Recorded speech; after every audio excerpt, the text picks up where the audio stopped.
शाम का वक्त था। कस्बे से दूर बसे पुराने गांव भैरवपुर की गलियां हर रोज की तरह सुनसान हो चुकी थी। आसमान में हल्के बादल और ठंडी हवा के झोंके पुरानी हवेली की टूटी खिड़कियों से सनसनाहट पैदा कर रहे थे। गांव के लोग तो इस हवेली के पास से भी नहीं गुजरते थे। कहते थे यहाँ अजीब अजीब आहटें सुनाई देती हैं, जैसे कोई अनदेखा इंसान आसपास घूम रहा हो। नेहा अपने दोस्तों के साथ गांव घूमने आई थी। मजाक मजाक में दोस्तों ने कहा, चल नेहा, तू तो बहुत बहादुर बनती है, अंदर जा हवेली में अगर हिम्मत है तो। नेहा हंसते हुए बेपरवाह, मुझे किससे डर लगेगा, भूत वूत जैसी कोई चीज नहीं होती। और वो अकेली हवेली के अंदर चली गई। टॉर्च की रोशनी टूटी दीवारों पर पड़ी, डरावनी परछाइयां बनने लगी। नेहा चौंकी, वो पलटी, वहां कोई नहीं था। नेहा धीरे से, शायद दोस्तों ने मजाक किया होगा, लेकिन फिर टॉर्च की रोशनी दीवार पर गई और उसने देखा, उसके अलावा एक और परछाई हिल रही थी। नेहा की सांसें तेज हो गईं। नेहा, कौन है? कोई जवाब नहीं, बस कदमों की धीमी आहट नेहा की ओर बढ़ती हुई। वो डर कर बाहर भागी। दोस्त हंस पड़े, क्या हुआ नेहा, चेहरा क्यों उड़ा हुआ है? पर नेहा की आवाज कांप रही थी। नहीं नहीं, अंदर कोई था। दोस्तों ने मजाक उड़ा दिया, लेकिन उस दिन के बाद नेहा के साथ अजीब घटनाएं होने लगी। रात में कमरे में कदमों की आवाजें, शीशे में पीछे खड़ी धुंधली परछाई।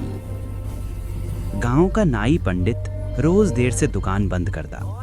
एक रात जब वो तालाब के किनारे से घर जा रहा था, उसे लगा कोई उसके पीछे पीछे चल रहा है। पंडित, कौन है बे, सामने आ। कोई जवाब नहीं। वो तेज चलने लगा और वो आहट उतनी ही तेजी से बढ़ी।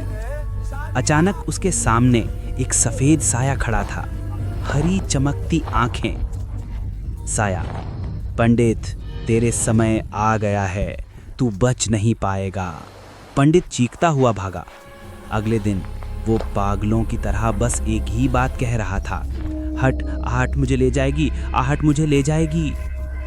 सूरज, गांव का स्कूल मास्टर, जो भूत प्रेत को झूठ मानता था, एक रात जब वो हवेली के पास से गुजरा, उसे साफ सुनाई दिया भारी जूतों की आहट उसके पीछे।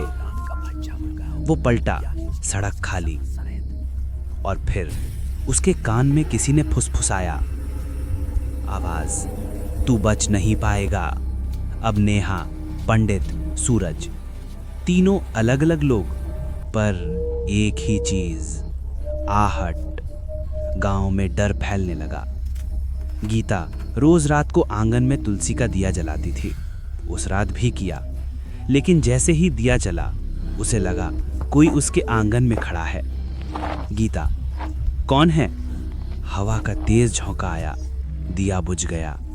माचिस जलाई और देखा, आंगन के कोने में एक औरत खड़ी थी, काली साड़ी, बिखरे बाल, और वो धीरे से फुसफुसाई, और सुनो, तुम्हें कोई लेने आ रहा है। गीता चीख पड़ी, पर कमरे में कोई नहीं था। हरिदास, गांव का पुजारी, कहने लगा, अगर कोई आत्मा है तो आज मैं उसे शांति दूंगा। वो मंत्र पढ़ने लगा। तभी सीढ़ियों पर धीरे धीरे आहट, लोहे की जंजीरें अपने आप हिलने लगी। दीवार पर खून से उभर आया। आहट से बचना नामुमकिन है। हरिदास भागता हुआ गांव लौटा। वो जगह अशुभ है।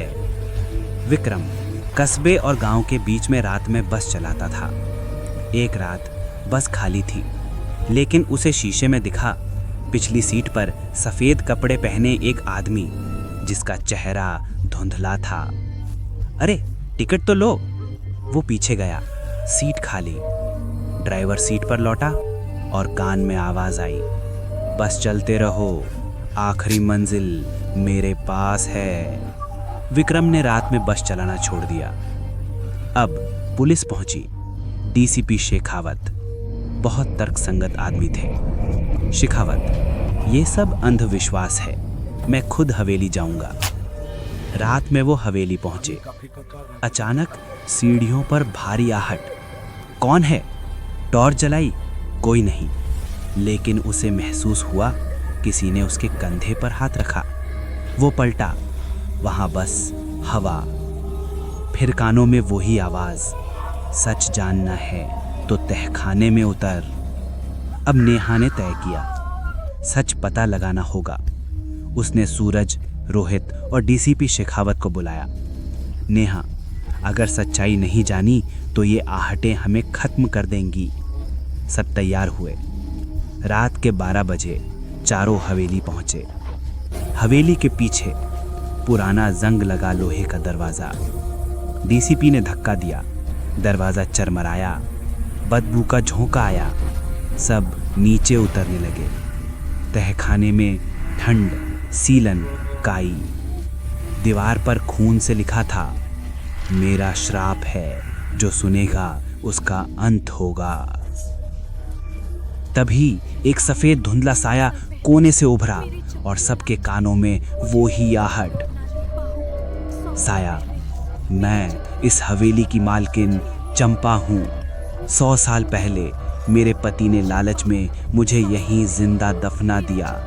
मेरी चीखें, मेरी आहटें सदियों से गूंज रही हैं। तभी तहखाना हिलने लगा, छत से मिट्टी गिरने लगी। चंपा की आवाज, मेरा श्राप अनंत है, जो सच जानता है वो भी आहट से नहीं बच सकता। चारों भागे, हर तरफ से आहटें, कभी पास, कभी दूर, कभी ऊपर, कभी नीचे।